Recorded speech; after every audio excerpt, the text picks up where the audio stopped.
Good evening. Wow.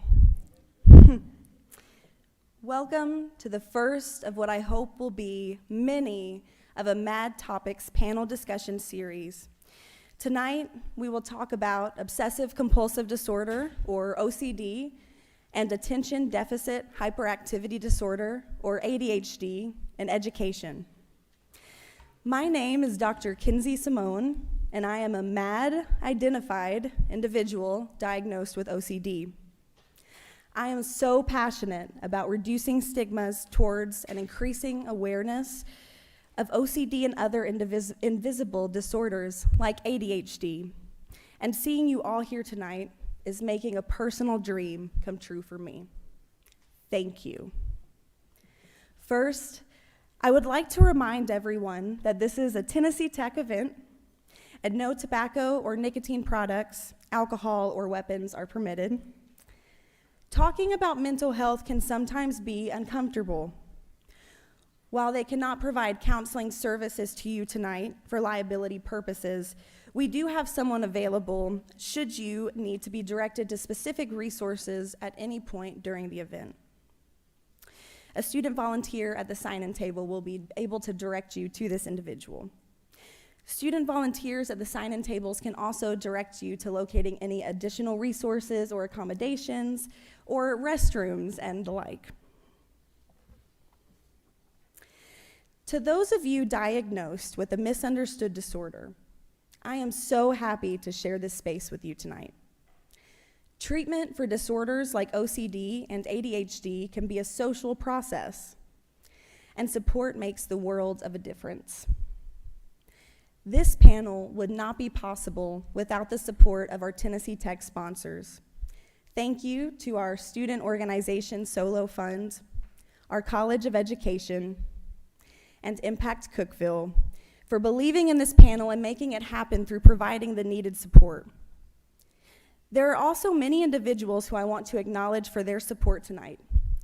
Thank you to Mr. Jason Knight, President of Impact Cookeville, and the Impact Cookeville leadership team, Brandon Russell, Dr. Rob Owens, and Ms. Megan Trotter for the work you do and for allowing me to be part of it.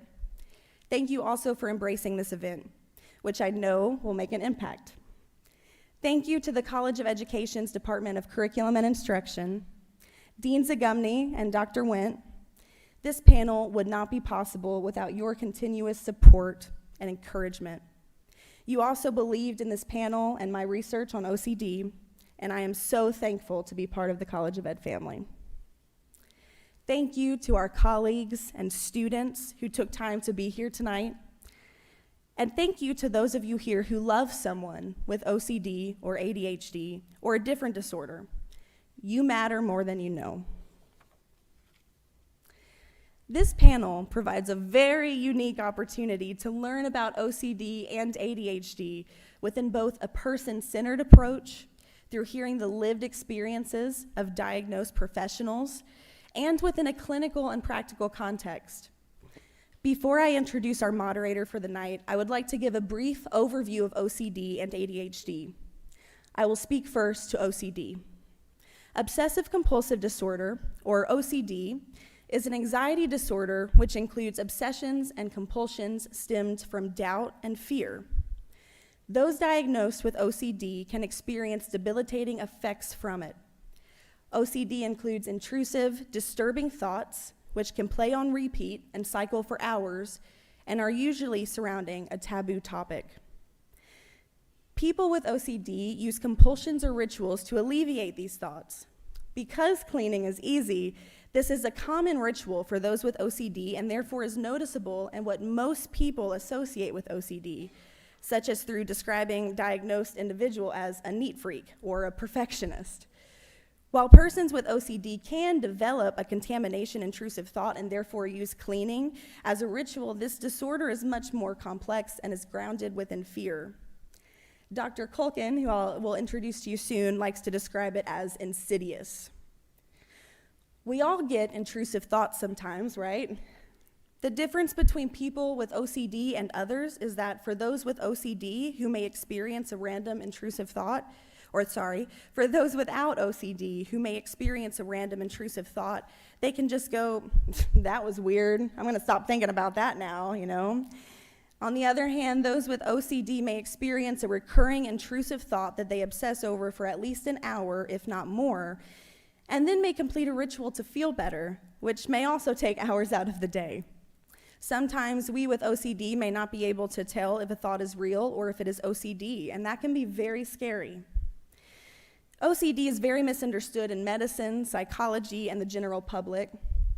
For example, those with OCD in the 15 to 1800s were thought to be possessed by demons. OCD was adopted by medicine soon after, then psychology, and now we are returning to a medicinal standpoint again. It is time to take an educational and societal standpoint, hence this panel. I hope someday that the clinical and social sides of research can holistically work together more to help people with this disorder. I will now provide a brief overview of ADHD. Attention Deficit Hyperactivity Disorder, or ADHD, is a neurodevelopmental disorder which can impair diagnosed individuals' occupational, social, and/or academic functioning through increase in attention and/or hyperactivity levels. ADHD has 3 subtypes, including an inability to focus, or in other words, being inattentive, being hyperactive, impulsive, or using risky behaviors, or a combination of both. ADHD causes tasks to take longer than usual due to difficulty in focusing or remembering something not written down. People with ADHD may also experience trouble with their emotions or with staying still or quiet. Because of these outward symptoms, there are so many educational stigmas, which are misperceptions surrounding ADHD. However, like OCD, ADHD is much more complex. Many characteristics of ADHD are invisible and within the mind, such as the intense anxiety it causes. ADHD and OCD are in many ways opposite disorders, but they significantly overlap in atypical executive functioning behaviors, like planning or decision-making while experiencing anxiety. This wasn't in my script, but I would just like to say all of my volunteers got to see my OCD in action tonight when, I got here and it was all so intense and everything and the planning was coming together. And, a lot of the executive functioning skills, the only time we see these disorders is in moments like this when, it's intense and we have a lot of stress going on. But also that means that a lot of people don't really know what goes on inside the minds of people with OCD and ADHD. ADHD affects about 9 million adults in the US, while 2 to 3 million people have been diagnosed with OCD.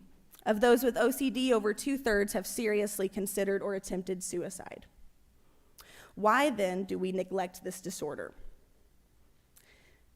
Research has shown that children who have OCD get misdiagnosed with ADHD when they experience trouble in school due to both disorders, resulting in similar outward symptoms. Researchers believe that there are many others suffering in silence from OCD, not asking for help or getting the wrong type of help due to the stigma associated with OCD, and also because of a lack of knowledge surrounding the disorder. Some people, and actually I'm learning quite a few than I even thought, may have both OCD and ADHD, but may only get diagnosed with ADHD, which ultimately hurts that diagnosed individual. This is the first ever Mad Topics panel series. And it is very unique learning opportunity because later you will be able to hear both the lived experience side and the clinical classification. You'll hear about the person and you'll hear about the system. What I like to say, you'll hear about the diagnosis and you'll hear about the disorder. Mostly we usually just hear about the disorder or the system or the clinical classification. Later, this might be a little bit of an annoying question, but we will be asking you to complete an exit survey. I really want to collect great research from this panel, considering is this an effective way to share information about disorders like OCD and ADHD? Your responses are very important for us to improve future events and also to increase this limited research base regarding the effectiveness of events like this one. So when we ask you to maybe fill out an exit survey later, it would just mean a lot if you could and provide your opinions and thoughts on that exit survey. I would like to say that your results would be completely anonymous and reported in the aggregate. Now, all of that stuff aside, It is my distinct pleasure to announce a kind, caring, and hardworking young woman who I am lucky to call my graduate assistant and who will make a huge impact as a school counselor someday. Without her enthusiasm for learning about OCD and her ideas for sharing about it more with others, this event would not be possible tonight. I would like to welcome Mrs. McLean Oakley, our moderator.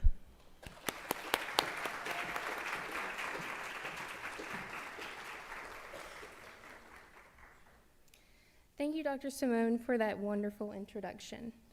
Thank you so much for being here. I would also like to thank the panelists who are providing their time, expertise, and shared lived experiences regarding OCD and ADHD in education. I am the president of Impact TTU, a student-led organization which gives students an opportunity to foster diversity, inclusion, and awareness within and outside of our campus community. And it stems from Impact Cookeville, a nonprofit organization seeking community-building community through promoting inclusion. Before I introduce the panelists, I would like to provide some housekeeping items and an overview of the main panel topic. Tonight we have both in-person attendees and virtual attendees who are watching the live stream. In-person attendees can pick up the Mad Topics program, other resources, and swag at the sign-in tables. All attendees can scan the program QR code for the virtual program. Your programs provide a summary of the panel, helpful terms, panelists and moderator bios, and information regarding student extra credit, mental health professional CE hours, and educator PD hours. The program also provides links to Drs. Simone and Culkin's favorite resources, as well as the exit survey link, which Dr. Simone mentioned. Please do not complete the survey until we begin our open Q&A. I will provide further directions then. Your program agenda provides an anticipated timeline for tonight. However, because some panelists may have longer or shorter responses than others in opening remarks and in response to questions, the anticipated time for each section may change. The panel will end at 7:30 p.m. A recording of this event will be available after. Please silence any devices and do not take your own photos or videos so that we can be respectful of our panelists. However, feel free to use your mobile devices to scan the QR code on the slides and in your program to access additional resources throughout the night. We will begin with panelists' opening statements, followed by a facilitated live Q&A discussions. In-person attendees were given a small sheet of paper and a pen. Write down one big question you have at any point during the event. These will be collected prior to the live Q&A and randomly drawn to ask one of our panelists. While we may not be able to answer all questions tonight due to time, your pamphlet provides a helpful resources and panelist contact info. We will also have the option for attendees to meet the panelists in separate rooms for 15 minutes after the panel to ask questions or to just discuss mad topics. Now it is my distinct pleasure to introduce you to our panelists. Their complete biographies are within your programs. First, I would like to introduce Dr. David T. Culkin.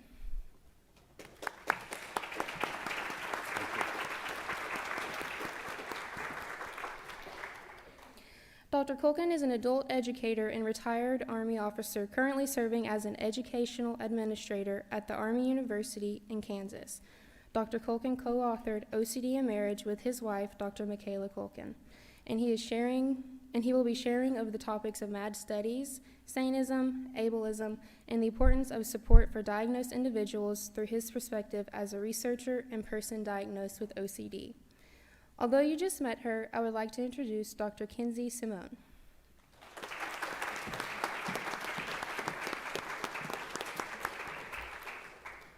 Dr. Simone is an instructor of educational quantitative research methods for the graduate students in the College of Education. Dr. Simone was diagnosed with OCD as a child and passionately focuses her primary research endeavors on understanding and decreasing societal stigmas towards OCD. Tonight, she will share her lived experiences with OCD and insights on these stigmas. Let me now introduce Dr. Leanne Taylor.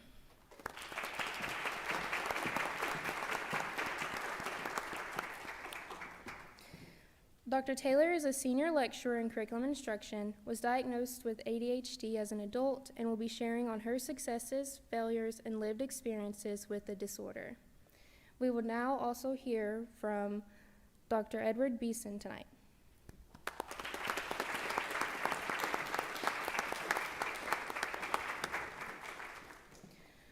Dr. Beeson currently serves as the Assistant Director in the Accessible Education Center at Tennessee Tech University and manages the center's interactive processes, including digital and electronic accessibility.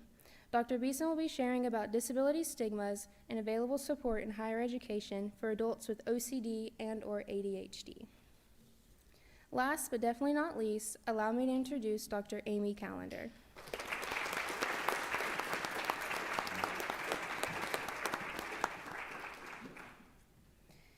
Dr. Calender has served as a P-12 special education teacher and school psychologist and now teaches pre-service special education and general education teachers. Dr. Calender will share about visible and invisible disorders, as well as diagnoses, strategies, and treatments for children with OCD and/or ADHD. Let's give our panelists a round of applause.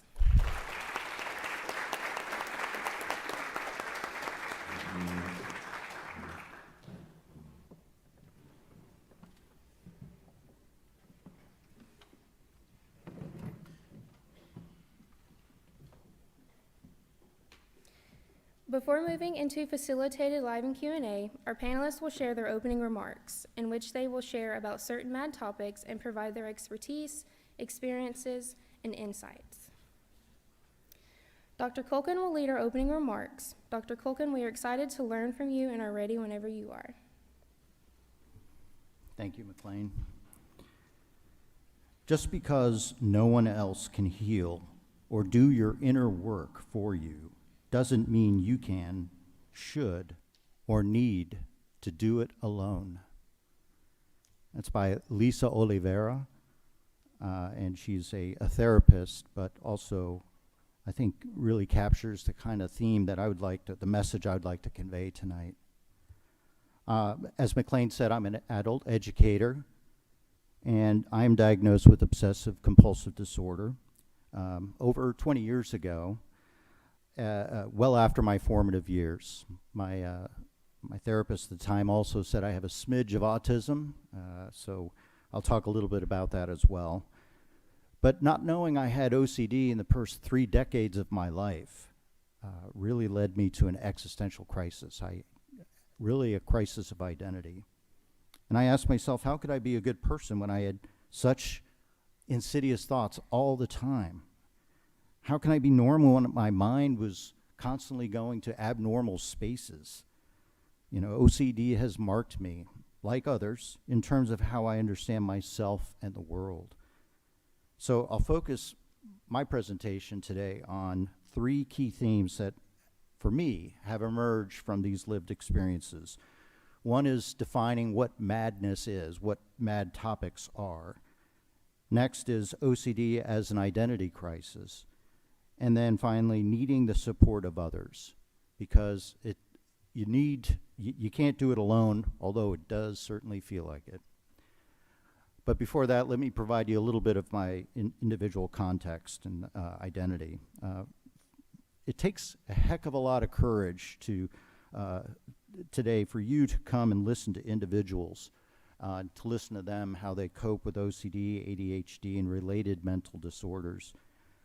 It may stretch your comfort zone, and that's okay. It can take a lot more courage to talk about your own experiences in front of a community, albeit supportive, but especially if you don't know many of those people in the crowd. Sometimes telling, listening to, and retelling personal stories can help communities learn, heal, and support. So I want to personally, again, thank McLean and Dr. Simone for setting this panel up, to the fellow panelists for sharing their expertise and experience, and to community members who have chosen to listen with an open mind and a compassionate heart. So I just want to say thank you. Thank you.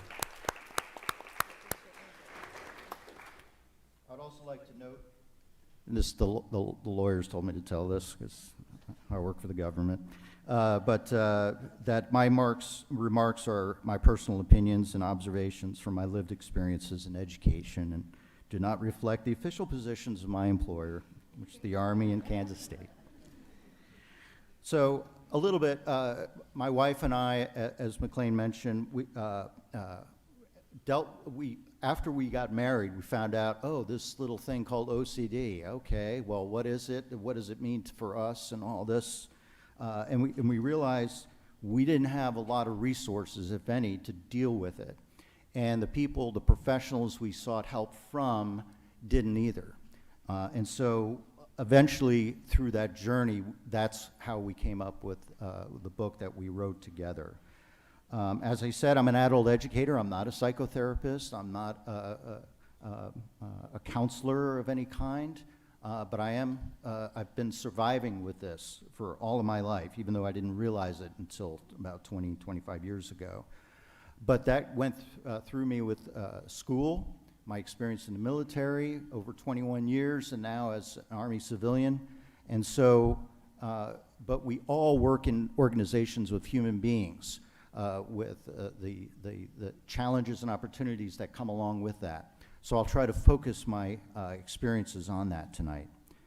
I finally wound up, really, my major professors said they didn't stop me because they knew I was going to do this. And my dissertation was an autoethnography on my experiences at the intersection of coping with death, because my parents died around 2012, 2013, within 8 months of each other, my mental disorder, and identity development that came from all of that.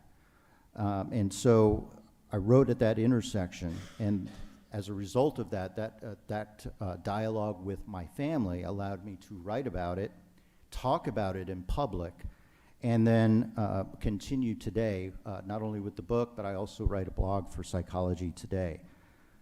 So that takes me to the first theme, madness. What is it? Why do we talk about mad studies? Why is this panel called Mad Topics?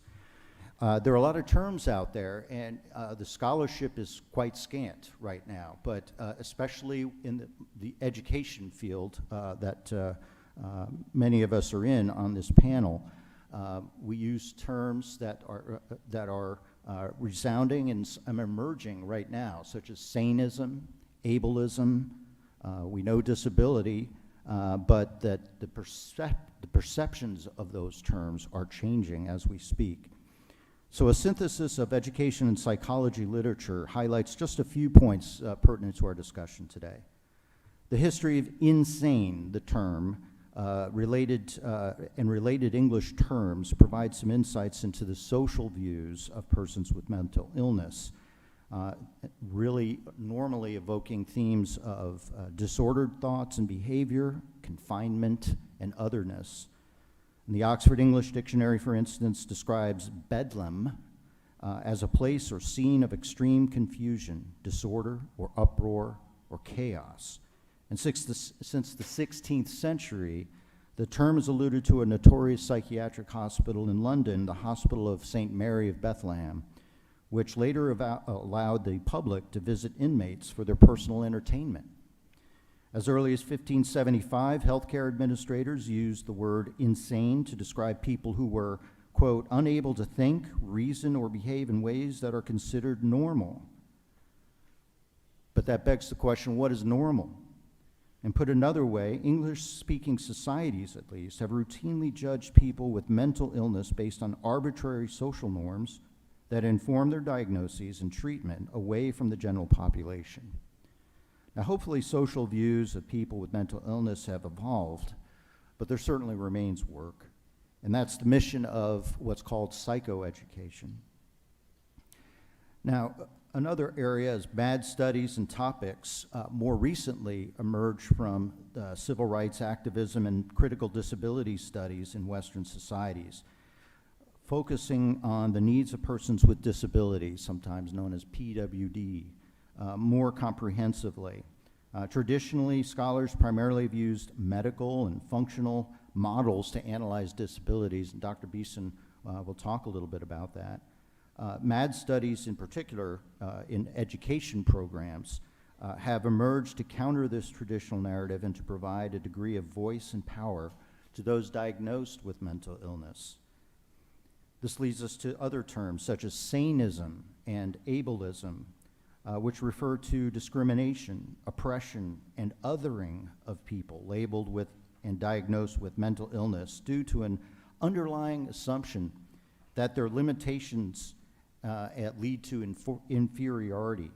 They can be linked to other forms of bigotry too, such as racism, sexism, and homophobia. The term disability is really more contentious, even though we're well aware of it. It's relatively recent, believe it or not. Most related terms have morphed to emphasize the person over the disease. So, for example, we say people with disabilities in the education arena rather than a disabled person. But still, in the public debate, people even question that. They question the use of people-first language when we don't say that to all other cases, such as people with a particular gender or race, for example, while others are now actively reclaiming formerly stigmatized terms such as mad, cripple, and disabled, more as badges of voice and advocacy, in fact, self-advocacy. That's what you're seeing tonight. So the title of today's panel exemplifies this agency, the concurrent emergence of myriad models over time, medical, functional, social, and even the biopsychosocial, with different sets of assumptions. And this adds to the recurring ambiguity of the public discourse. But there is that public discourse that's going on. And few scholars have really focused on that intersection of disability studies and adult education in particular. And so there is a need for continued research, further research in this area. So again, I commend Dr. Simone for really seeing those insights.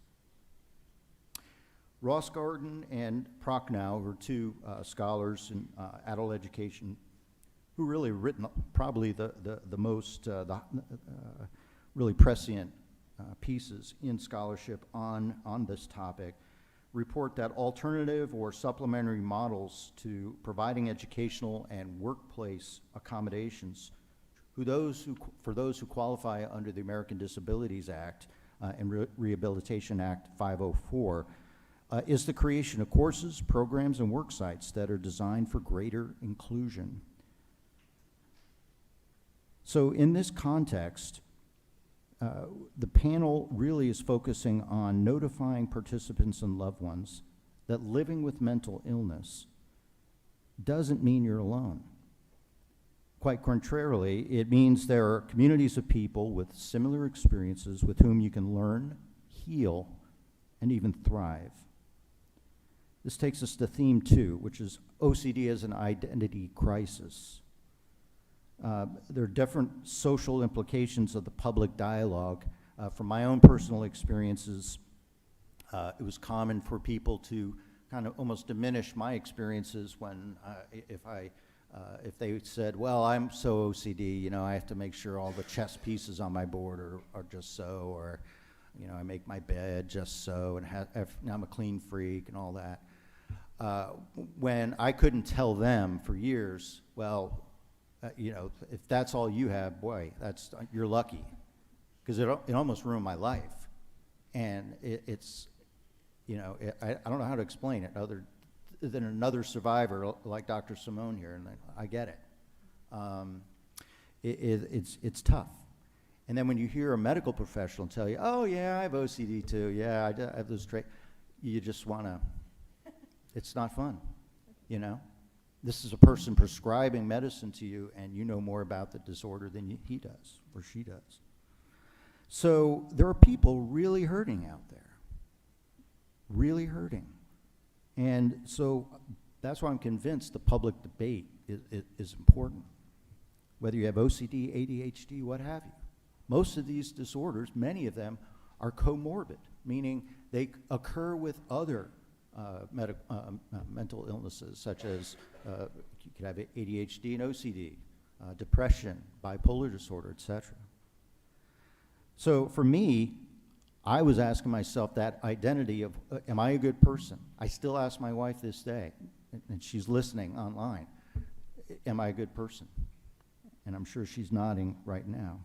because it gets to, I'm not convinced of it.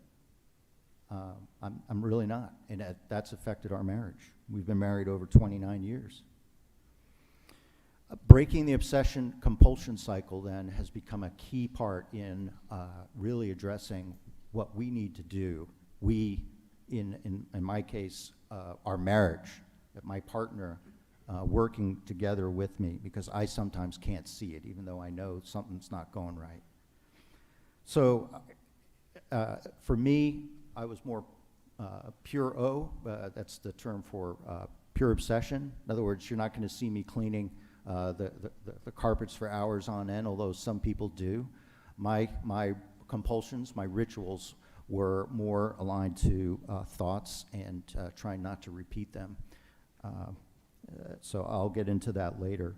But the reality is, having these intrusive thoughts, my wife taught me one day, just because I'm worrying about having these thoughts that I would never act upon, reminding me that there are people out there who don't even think twice about committing heinous murders or doing terrible things that I just even feared doing and thinking about. And so that's just a key point, a message I'd like to relay. Final theme, you're not alone. Few people openly talk about mental illness, and especially if they have a close family or friends. So it's important to decide, first of all, if you're going to get diagnosed, you have access to that care. There are a lot of communities out there that traditionally don't have access to medical care, not to mention mental health care. So just even getting to that diagnosis can be a challenge. Once you get the diagnosis, working with your family, because you're not going to be, if you live alone with it, it's going to be another trouble in that relationship that will just fester over time. So what I found a powerful thing is what we're doing right now, what I'm doing right now. I'm telling my own story in a way that's vulnerable, but believe me, there's things I'm not going to tell you because I've already agreed with my wife on that. And but telling you in a way that can resound with you, that maybe there's something that resonates in my story with your own story as you write your story, and you can find it quite healing and quite powerful. So that's why we wrote our book, to help others so that they wouldn't experience the same pain and uncertainty that we did.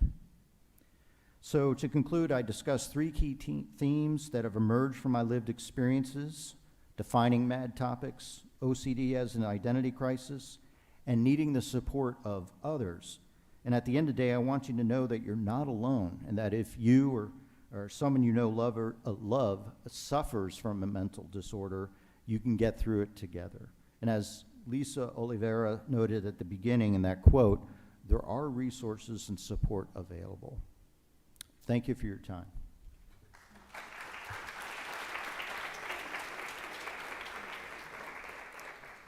Thank you, Dr. Culkin, for setting the tone of the panel this evening and for providing us with an overview of MAD studies and the importance of support. Dr. Simone speaks so highly of you and the impact your support has had on her OCD journey. And I think this is the perfect time to hear about her lived experiences with OCD. Dr. Simone? Thank you, McLean, and thank you, Dr. Culkin. I very much admire Dr. Dave Culkin because he actually is the one who inspired me to be able to share about my OCD and even to do research and put on this panel. And so thank you from the bottom of my heart. So you've already met me once, and now you get to meet me again, everyone. I'm going to start with a quote from my journal when I was 9 years old. My mom, who is here tonight, gave me all of my journals. I used to write all the time, similar to Dr. Culkin. And when I was 9, I found this in a journal the other day. Not the other day. I was looking for quotes to see if I could see my OCD in childhood. And on November 7th, 2007, I would have been 9 years old. I said, "Today was also the day I visited the doctor for my mind problems." And I was 9 years old. A lot of 9-year-olds don't really write about stuff like that, right?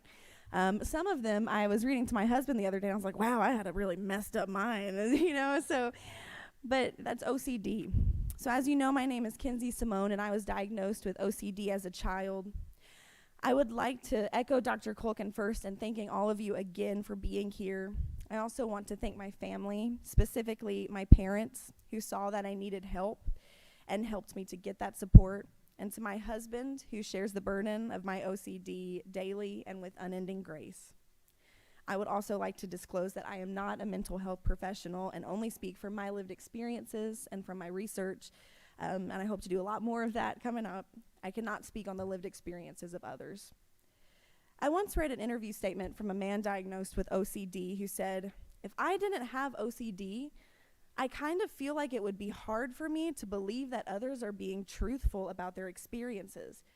How can they relate to somebody who has numbers and ideas and thoughts of wickedness or whatever flying through their heads 24 hours a day?" OCD is a complex disorder, and it is important to remember that there is not a one-size-fits-all treatment or experience.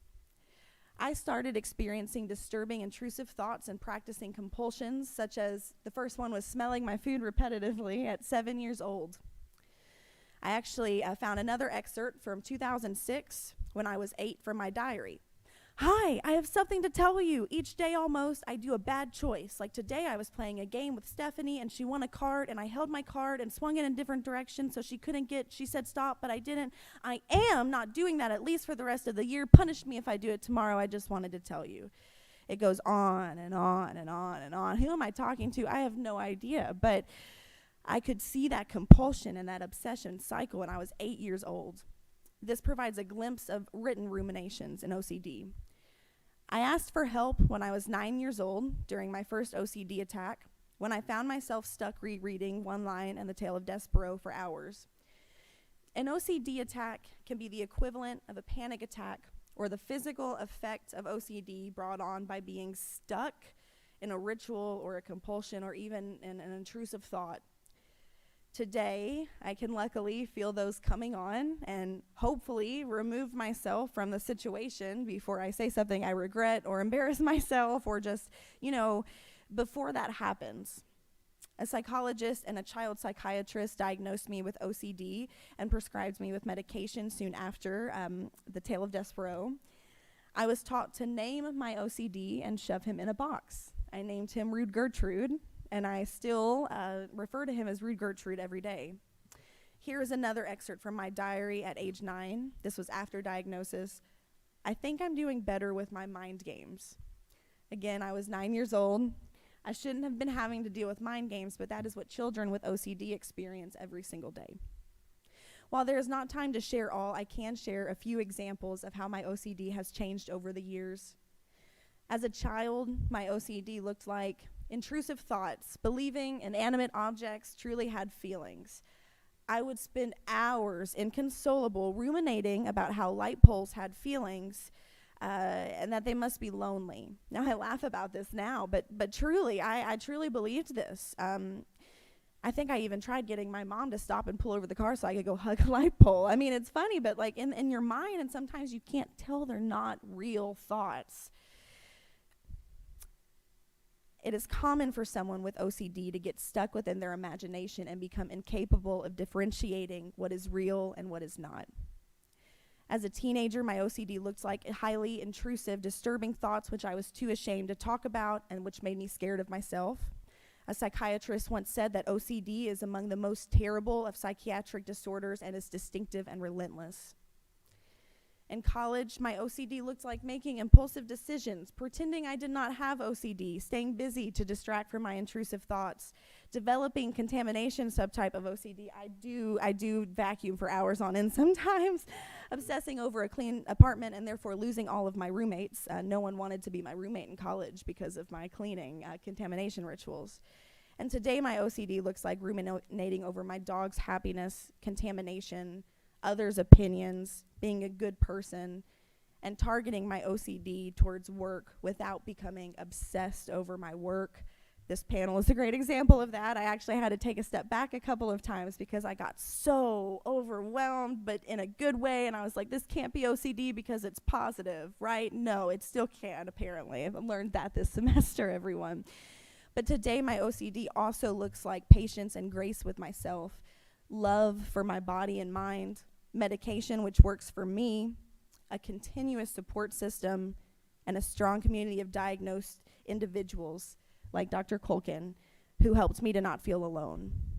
When I started sharing my story, and first I'd just like to say that the social support I've received from my parents, colleagues, and friends has been the most consistent and effective treatment I have ever received for my OCD.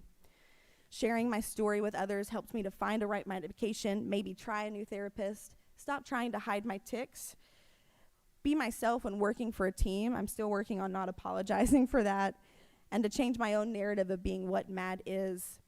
It only took one person's compassion to give me the courage to share about my OCD, and we only need compassion to help others to feel not alone. You do not need to be a mental health professional or an educator. You do not need to have this disorder, and you do not need to love someone with this disorder to be able to show compassion, empathy, and support, and to make a difference in an individual's life who has OCD, ADHD, or another invisible disorder.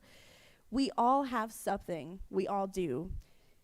But let's treat each other with compassion and grace and empathy in our own roles and how whatever that may be. And we can make a difference, and all of you tonight are making a difference just by being here.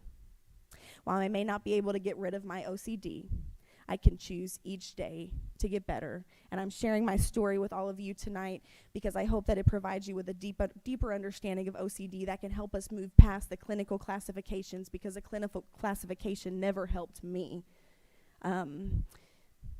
And so I just am so thankful to all of you for being here tonight. And I cannot say that enough. I'm going to keep saying it, but thank you. And thank you, McLean and Dr. Culkin.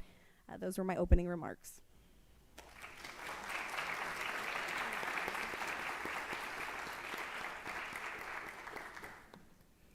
Thank you, Dr. Simone, for sharing your lived experiences with OCD. Many of you had questions regarding ADHD and how it manifests from childhood to adulthood.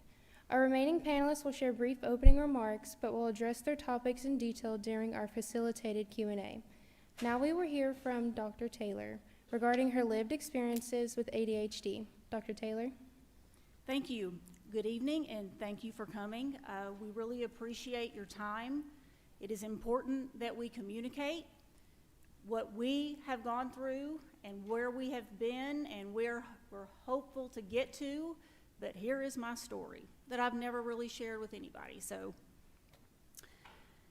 started when I was little. I was just a little bitty girl, and I realized that I had a hard time learning. Things did not come easy for me. I realized that, but nobody else realized that. I could tell when I was in first grade that I was not like others. Information was coming to my brain. It was in my brain, but I could not get it out on paper. But nobody really seemed to care about that because it was one way of teaching, because, I'm kind of old now. And so back in the day, there was one way to teach, and it was standing up and dictating worksheets. That's how you got information to students.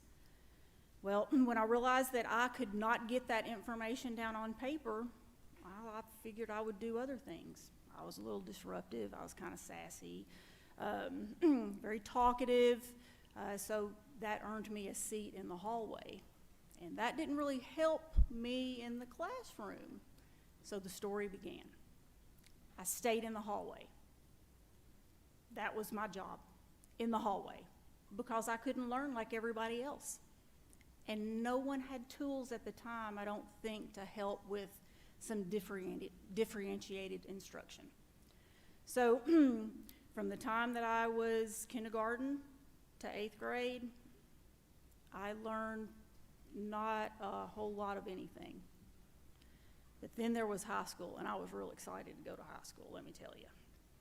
Things did not get much better in high school. But I went, and I did my best. And my best was just barely good enough to get out. All I wanted to do was get out and work. That's what I wanted to do. I wanted to get out and not be involved in education anymore. I felt bad about myself. I was a failure. I didn't know how to become anything more than just try to keep my head above water. So high school, It came, it went, I flew under the radar. I was on the radar sometimes, and not in a good way.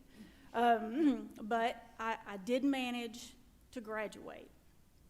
And in the very last month of high school, we met with the guidance counselor for college discussions. So that was not something I was going to do.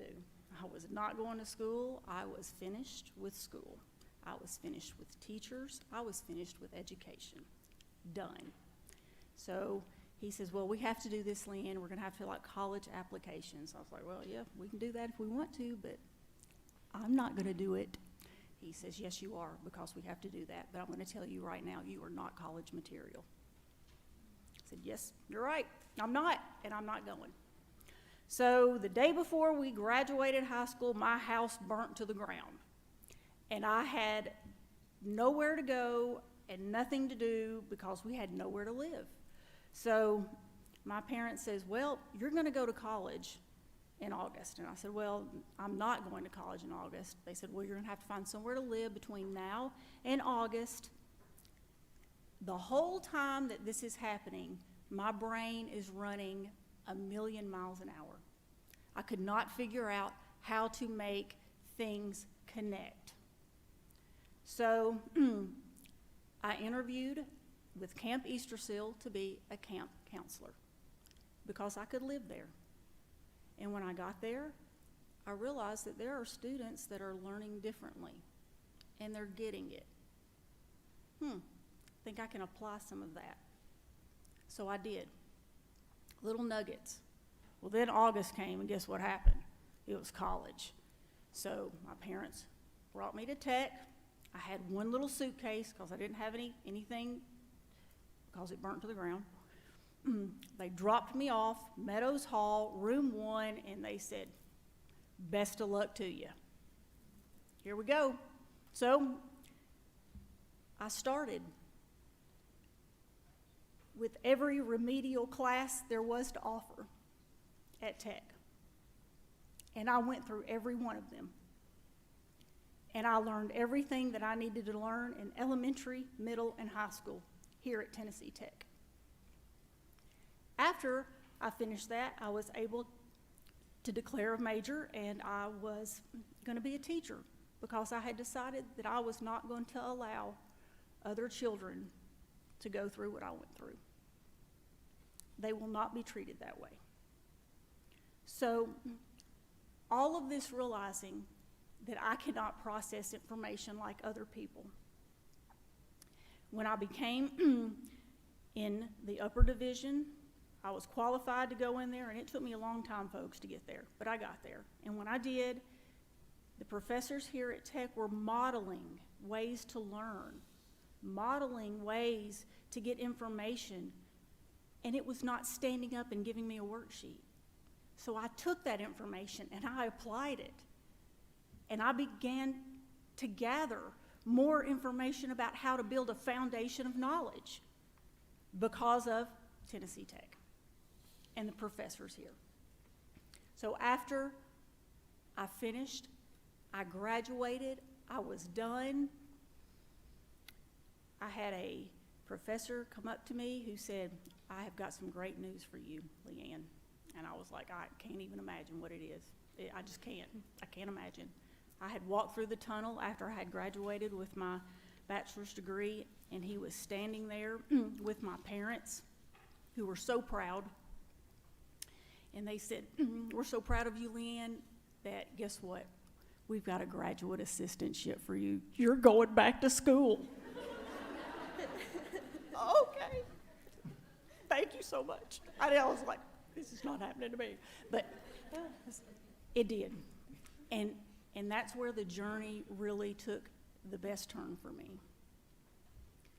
I was surrounded by the best people.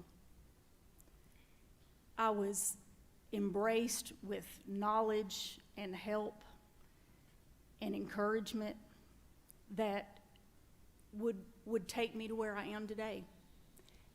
And guess what? We all deal with something. And I don't care if you're diagnosed or not, but we all should have hope.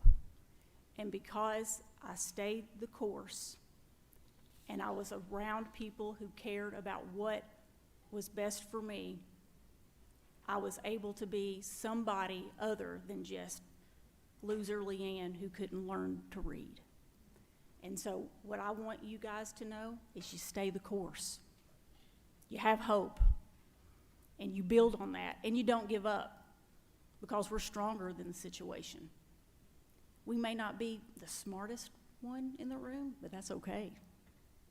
We're here to help one another, and we're here to help build an environment that is conducive, that gives people options and hope. And so that's my story.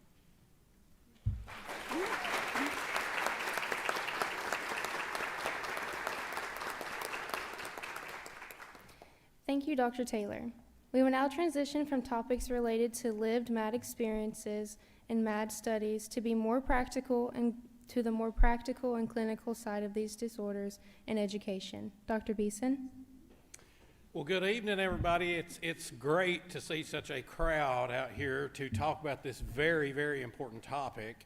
As you've heard from the lived experience here, this is a very, very important topic, certainly here on Tennessee Tech campus as well. And so what I do, there again, my name is Dr. Ed Beeson.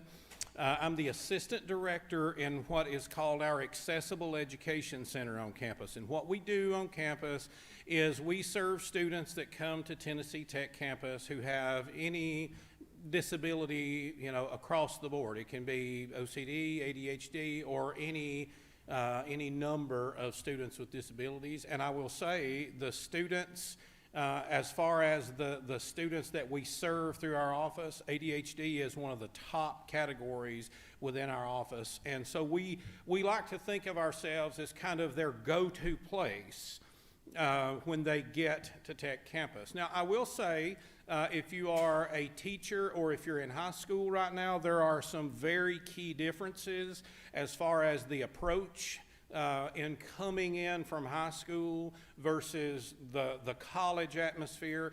And we may talk about this a little bit later on, but the big difference, if you want to get right down to kind of the fundamental differences between high school and college, we all, high schools, colleges, everybody, excuse me, fall under the ADA, of course.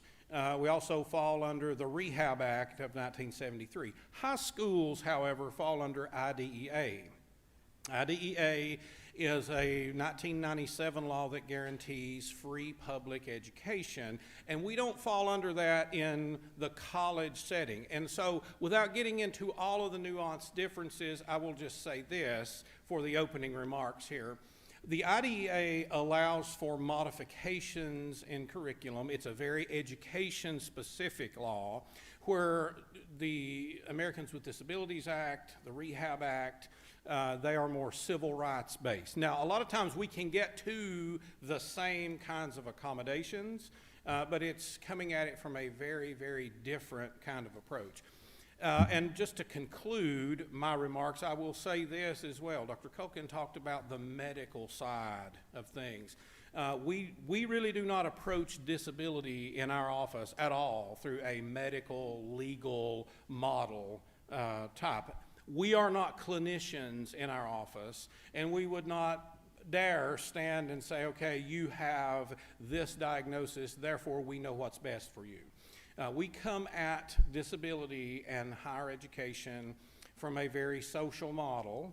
And when I say social model, what I mean is we engage with students. We obviously, students have to register with our office if they want accommodations. Students with disabilities don't have to seek services from the Accessible Education Center. They can certainly do that, and we encourage them to do that.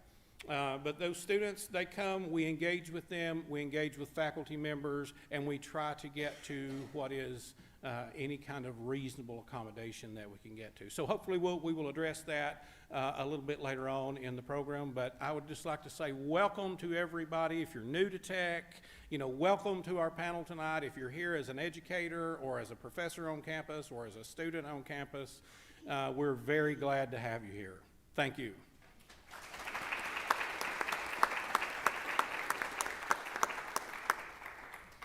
Thank you, Dr. Beeson.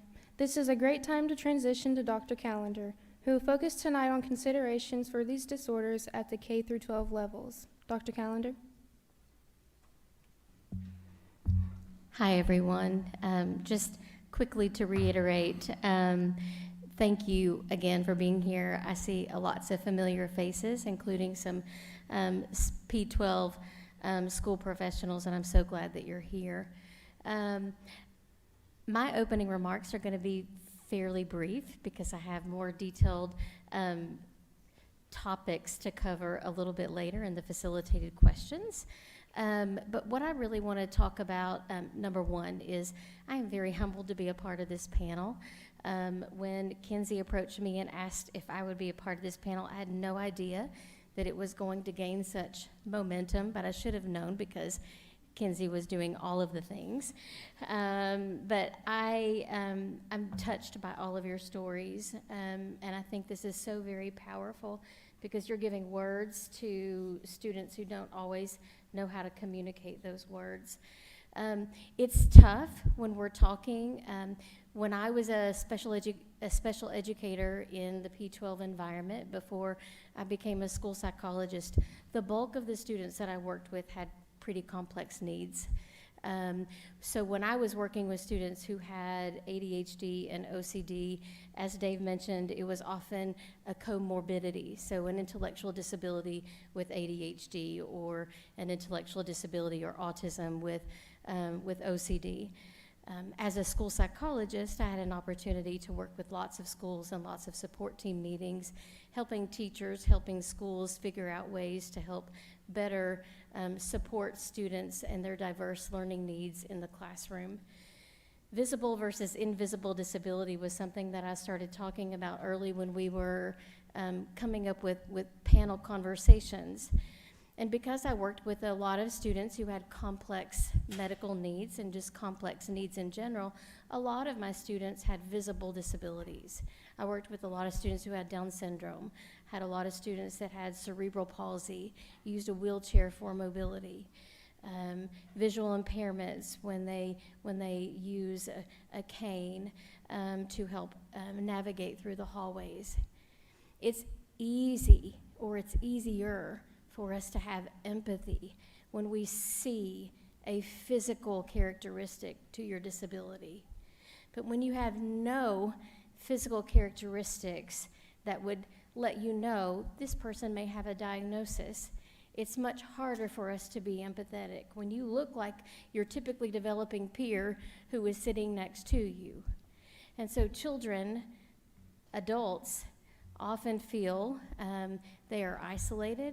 What's wrong with me when I can't learn the way that others can learn? And so I'm hoping through this panel that it will also achieve the fact that just because someone doesn't have a physical characteristic that represents their diagnosis, it doesn't mean that they are not plagued with things that are impacting their learning, impacting their thoughts, holding things captive that they wished would not be held captive, not being able to learn in the way that others learn. And so I'll go into a few more details during the facilitated questions, but that's all I will say for now.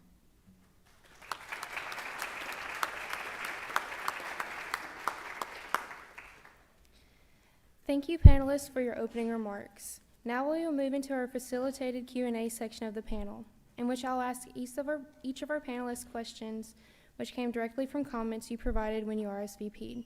While we do not have time to talk about all of these questions that we received, we will try to combine similar questions into broader categories to address as much as we can. Due to time, this section will be shortened to one question per panelist. So my first question is for Dr. Culkin. How can someone who does not have OCD help a loved one, such as a spouse, with OCD when they are stuck in their intrusive thoughts, or will not stop thinking about their obsessions? Thank you. Important question.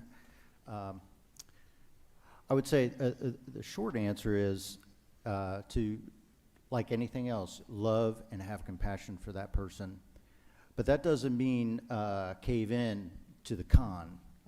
Jonathan Abramowitz is one of the lead researchers in OCD, and he calls it the con man. OCD is a con. Basically it means that if I'm in an obsessive compulsive cycle, the last thing I want to do is stop it, right? And I'm going to make a fuss if my partner tries to stop me. And so that's what happened early in our relationship, and it wasn't obviously conducive, wasn't constructive behavior.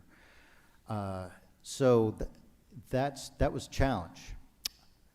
The normal, or quite commonly, the partner in that situation will facilitate the cycle rather than, to avoid any fuss. The problem with that technique is that it just it doesn't give the message to the person with the cycle, and it continues, and it even branches out sometimes. So one example is that when I was in the military, I would come home and there were so many things that were going on in the day, I would write them down. But this wasn't normal writing down. This was like minute script, bullet comments, and my wife's probably laughing at me right now, but and I would literally brief her for an hour, and I would be just tormented if she tried to interrupt by asking questions and showing some type of concern or interest.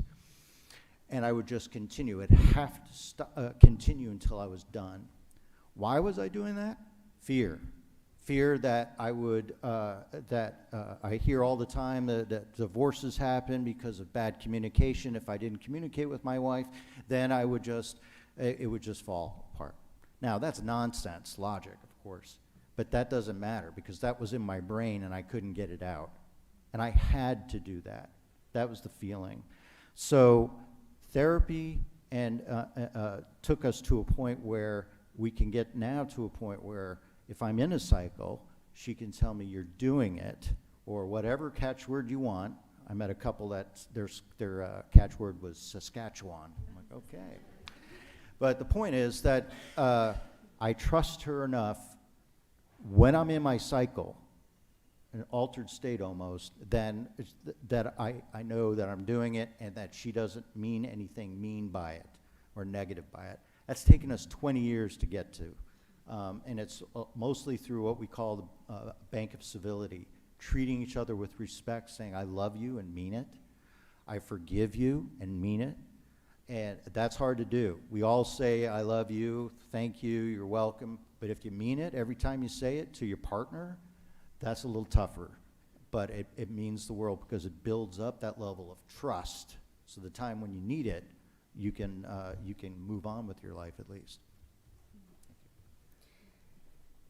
Thank you, Dr. Culkin. We have many caretakers of persons with OCD here tonight.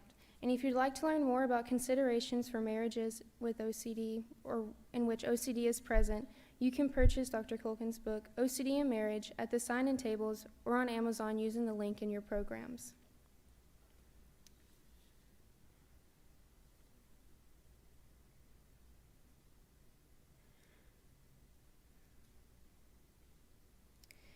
You emphasized in your opening remarks that we are not alone, which is one of the main purposes of this panel. Dr. Simone is also bringing her lived experiences of OCD to this panel. What advice would you give a teenager struggling with OCD or parents of a teenager with OCD regarding reducing anxiety with OCD? Thank you, McLean. Oh my gosh, I love this question because for me, my teenage years, I kind of blocked those out a little bit. I learned from my parents that those were some of the worst years for my OCD in my life, but I don't really remember them because I blocked them out because I had such inner turmoil going inside my mind during those years. That is when my intrusive thoughts really started taking debilitating effects on my happiness, on my friendships, on my daily life, on my ability to sleep, and all of the above. It's very difficult to understand the mind of someone with OCD, right? Especially if you're a parent of a teenager with OCD. because you don't really understand what's going through those minds. I had a conversation once, and it's very similar to the conversations I'd had with my parents. It's like, I don't know why I have to tell you all these things for hours. I just know if I don't, it won't be okay. Well, Kinsey, what won't be okay? Well, I don't know, but it won't be okay. And that is so hard for someone without OCD to wrap their head around. But what's not okay? We don't know sometimes, or at least I don't know. And I've connected with a couple of other people who just don't know what's not okay, but it's not okay. I'm going to keep repeating that word. Teenage years represent when adolescents start learning more about and talking about taboo topics such as religion and sex and violence. OCD can latch on to this new information, and these topics can be what OCD thrives on. It's common for teenagers with OCD to experience disturbing, intrusive thoughts, which they may feel ashamed of. They may even cycle through thoughts of, if I think this, then am I a bad person? They may not feel comfortable talking about these thoughts with their parents or their caretakers or even with their therapist. But acknowledging that these disturbing, intrusive thoughts are not real and that they're OCD is what really helped me. My advice would be, and I'm not a parent, so I speak from my lived experience, what has always helped me if I'm having intrusive thoughts, and what would have really helped me if we had kind of understood it more when I was a teenager, and my parents did an amazing job giving me these affirmations, but not affirmations as much as helping the person with OCD to realize, hey, this isn't a real thought. This is OCD, and you're not a bad person for feeling this way, and you're not a bad person for thinking this. Just compassion and understanding and no judgment, because sometimes when we learn that OCD thoughts are this intrusive and wicked going through our head all day, we can become scared of the person with OCD, but no person with OCD has ever acted on an intrusive thought, and that is stigma. And because of that stigma, I self-stigmatize myself sometimes when I have those intrusive thoughts and think, am I a terrible person? And so that is the advice that I would give as a person who's not a parent, but just for me, my teenage years were pretty rough. And I know that a lot of teenage years are, but when you have OCD, that adds another teenager to the relationship almost, if you can think about it that way, the alter ego. And no one really wants to meet Rude Gertrude or Herb, right? Herb is my guy. Thank you, Dr. Simone. I know we have many parents here of children with OCD here tonight. In addition to questions regarding the social context of OCD, we had many regarding living with ADHD. Dr. Taylor, what advice would you have for an adult who is having a difficult time adjusting to a recent ADHD diagnosis? Well, every day is an adjustment. So for me, I have to make sure that each day starts off with three things. I assess the situation, I retool the situation, and then I execute the situation. That is how I get up every day and I decide what I am going to do. If I do not keep things compartmentalized, I mean, if you're around me for 5 minutes, you know I'm ADHD. So it doesn't take anybody, a rocket scientist, figure that out. I just have to make sure that I am successful and I'm productive. So I keep those three tools, in my toolbox. For those of you who are just realizing, what do I need to do to get to the next level, to survive, to complete a task? You need to decide what's important for you, where you can put things together where it fits. Because every day, it's not gonna fit. And you can't make it fit, so don't try. But try to make sure that you can have a beginning and a middle and an end. So as an adult, a college student, figuring out what you need to do to complete classwork, to move on to the next phase, reach out. Surround yourself with people who can help you. Ask those questions. We have two people right here who can give you ideas and resources to get you where you need to be.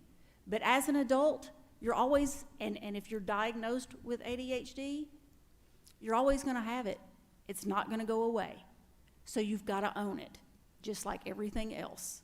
It doesn't define you, but you have to decide how you are going to pave your way, and every day will be different. And that's okay. There is nothing wrong with that. So just try to reassess every day when you get up about what it is that you need to accomplish. And for me, technology was the worst thing that ever happened to me. It is all over the place, all the time. I cannot keep my mind straight. So I am antiquated with a pencil and a paper. I write everything down in a planner, in a journal, and if there are things that I want to remember, I write them down. Because unfortunately, a side effect is you just can't remember things. You're so overwhelmed and overstimulated that things are happening and you cannot remember what happened throughout your day. So for me, if it's important and it needs to stick, I get a journal and I write. And I don't write well, but I write enough to make sure that I remember exactly how the day went and what I want to remember about that day.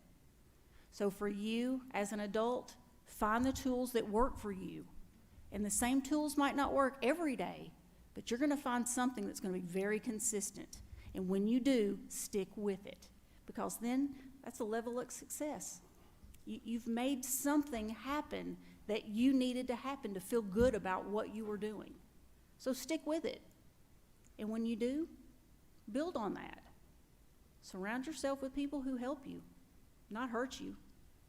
Just remember that you've got a network. You just got to remember where that network is. And not everybody has to be in your network.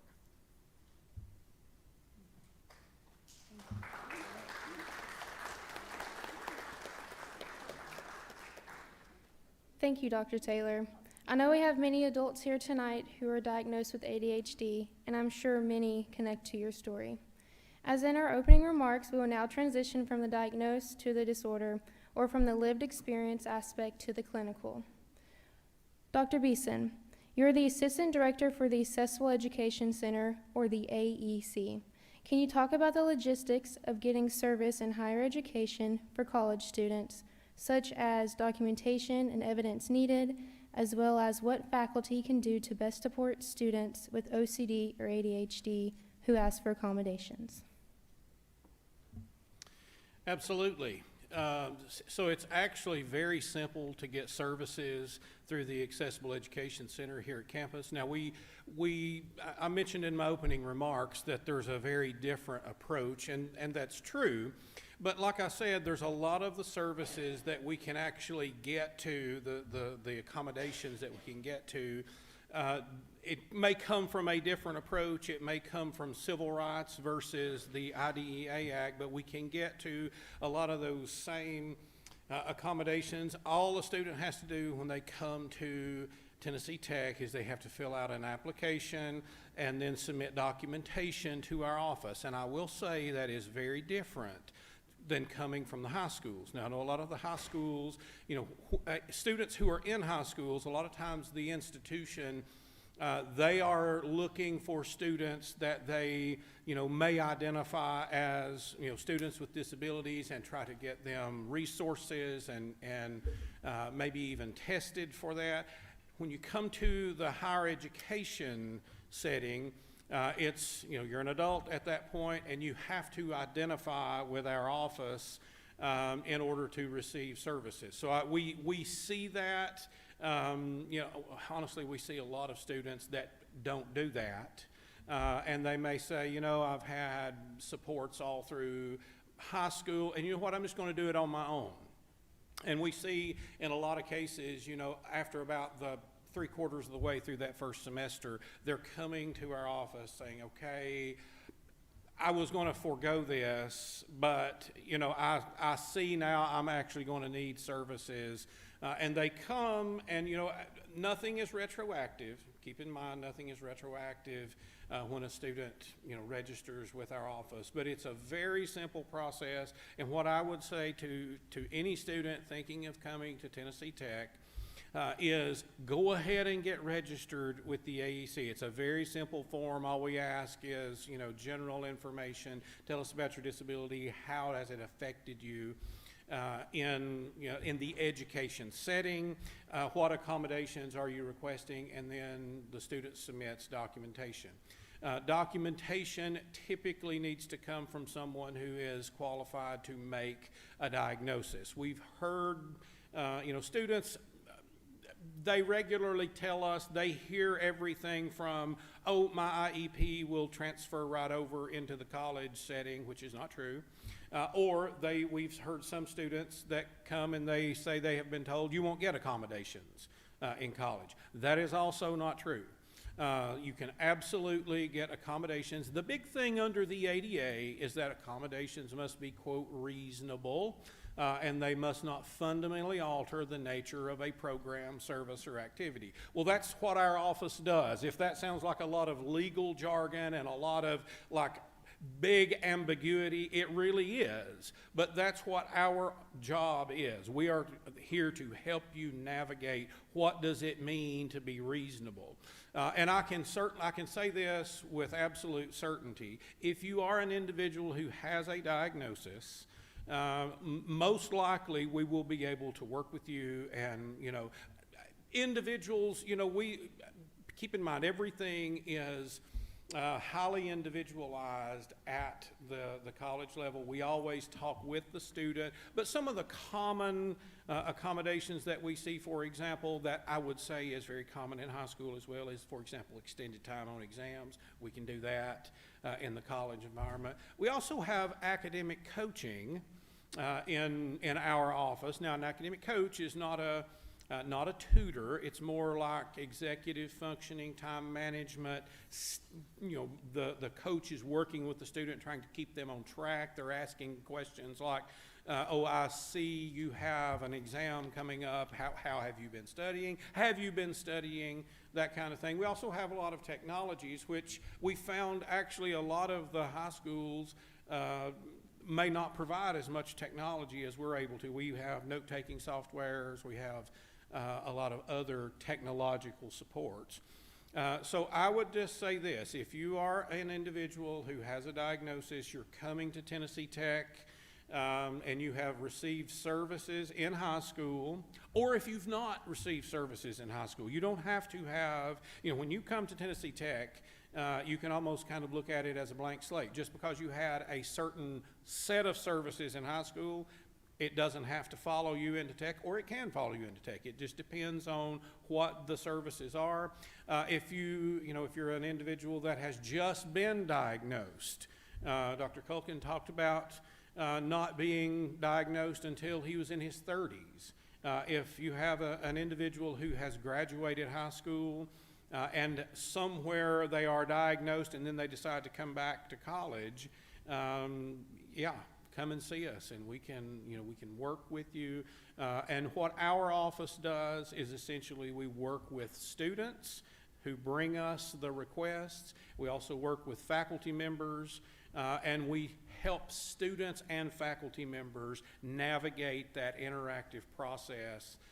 And please never, if you come and see us, please never feel like you're being a burden to us or anything like that. I see students come and they say, oh, I hate to ask for X, Y, or Z.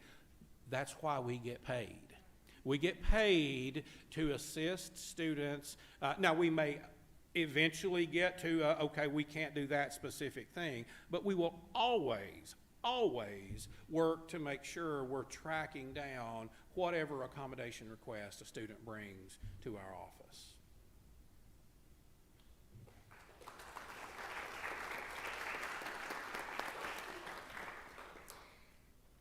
Thank you, Dr. Beeson. We are so thankful to have the AEC at Tennessee Tech. Now we will transition to focus on OCD and ADHD in K-12 education. Many of the questions you posed on your RSVPs asked about diagnoses, treatments, and instructional support logistics, such as IEPs or 504 plans for K-12 students. Dr. Calender, many attendees were interested in learning more about how ADHD and OCD manifest in children.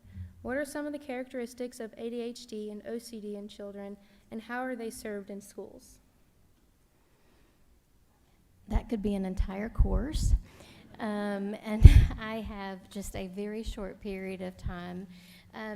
If you grabbed, when you came in, I did put together a little bit of a handout, because there's no way that I'll have time to cover all of these things, and this is not even all the things that I would love to be able to share with you, but this has a few slides I'll just briefly touch on just a couple of things. So if you have a child that is in the school system that has a diagnosis of ADHD or OCD, there are a couple of different ways in which they can be served if they need accommodations in the classroom.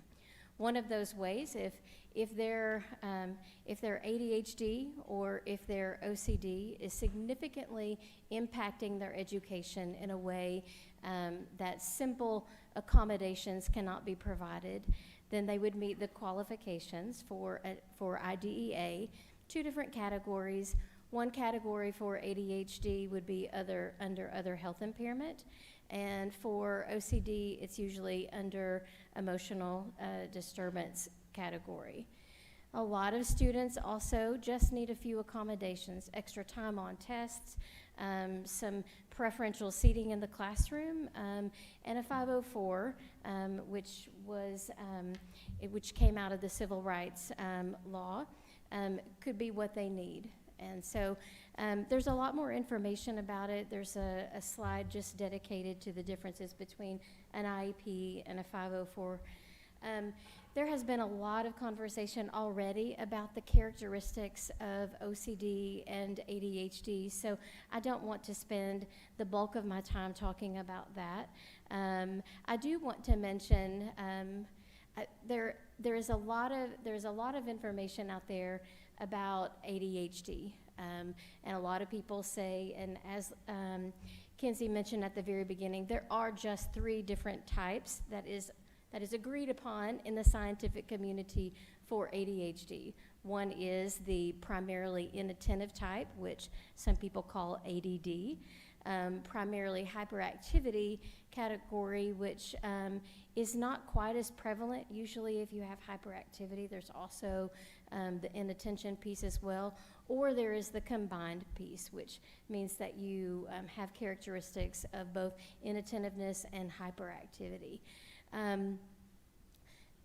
Treatment, we've talked about this before because, this is an invisible disability. And so there is no blood test that you can go into the doctor and say, can you test me and see if I have OCD or ADHD? There just doesn't. Our medical community is not there. I would love for that to be something that we have, but it's not. Now, I will tell you that there have been some advances in helping families or helping adults determine which type of medication should they want to pursue medication.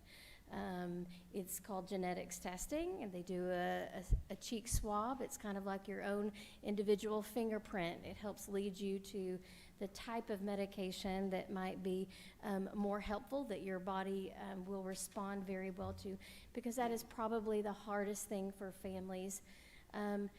Research does suggest that the best trajectory for children with ADHD and OCD is cognitive behavior therapy and medication, but finding that right medication can be really challenging.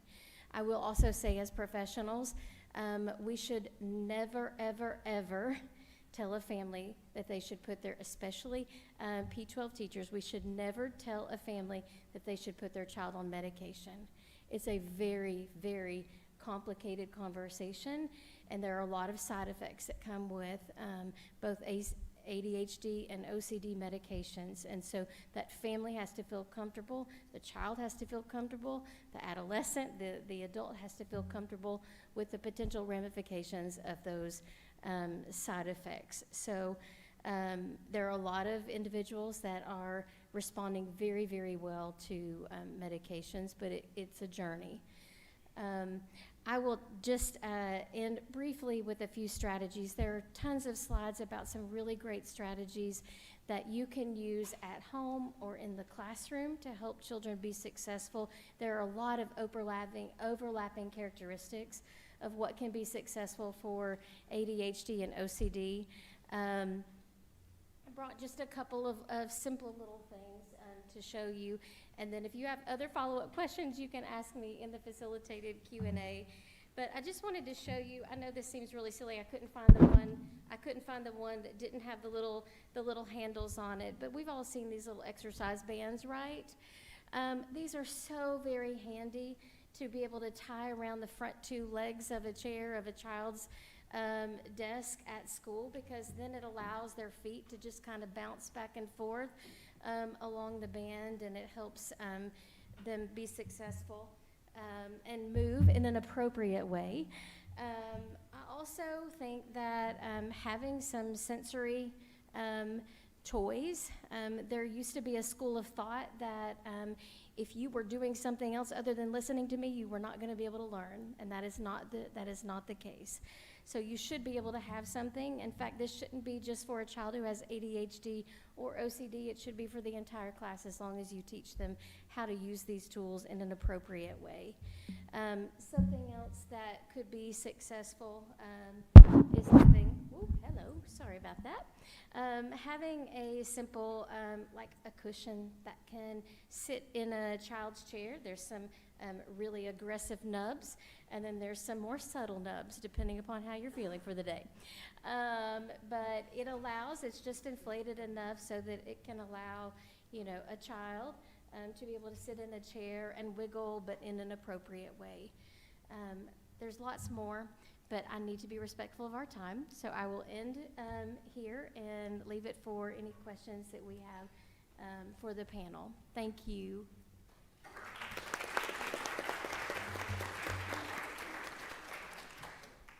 Thank you, Dr. Calender, for providing us with more information on OCD and ADHD in education. This concludes our facilitated Q&A portion of the panel. Due to time, we will not have a live Q&A, but we will have a longer meet and greet, which will be 20 minutes now. The sheets that you got with your program, and if you wrote down a question, you can leave at the sign-in table, and we can send out resources and everything after the event. I would like to direct your attention to the exit survey. The QR code for the survey is on the screen to the left and right, or on page 13 in your program. As Dr. Simone mentioned in our opening remarks, this is the first event of its kind. The part of the event's purpose is to evaluate the effectiveness of learning opportunities such as this one to reduce stigmas and increase empathy and compassion for people diagnosed with OCD and/or ADHD. To evaluate this, we need your opinions about this panel. The survey will ask you whether you feel if you are more knowledgeable and understanding of OCD and ADHD, both in general and in education, improved because of attending this panel. We are inviting you to participate in taking the survey. You will notice there is a consent form when you first open the study, which provides you with information on why we are collecting these responses and what we will use them for. If you choose to consent to the study, simply choose I consent, and you'll be taken to the survey. If you choose to not consent, you'll be taken to the end of the survey. No identifying information will be collected, and your responses will only be reported in the aggregate. Your responses will not only be used to improve future panels, but they will also add to current research, which is very limited, regarding how we can best reduce stigmas and increase empathy. We do have paper surveys and consent forms available at sign-in tables, should you prefer to complete the survey that way on paper. A student volunteer can provide this to you. Please scan the QR code and start the survey at this point. It should take only 5 to 10 minutes and can be completed while we, never mind. Now it is time, never mind. Thank you, that concludes the first ever Mad Topics panel. I also ask that you please complete the exit survey prior to leaving. Dr. Simone will also send out a reminder email after the panel has concluded. Remember that the recording for this event will be available for viewing after the event. You should receive an email shortly with the link to the video and attachments of resources used in this panel. After we dismiss, you will have the opportunity to speak with panelists one-on-one in meet and greet rooms. Student volunteers can guide you to the correct room. Doctors Culkin, Simone, and Taylor will be in room 230, and Doctors Calender and Beeson will be in room 232. Can anyone who would like to visit panelists in the meet and greet area please raise your hand so that we can have an idea of how large our meet and greet rooms will be.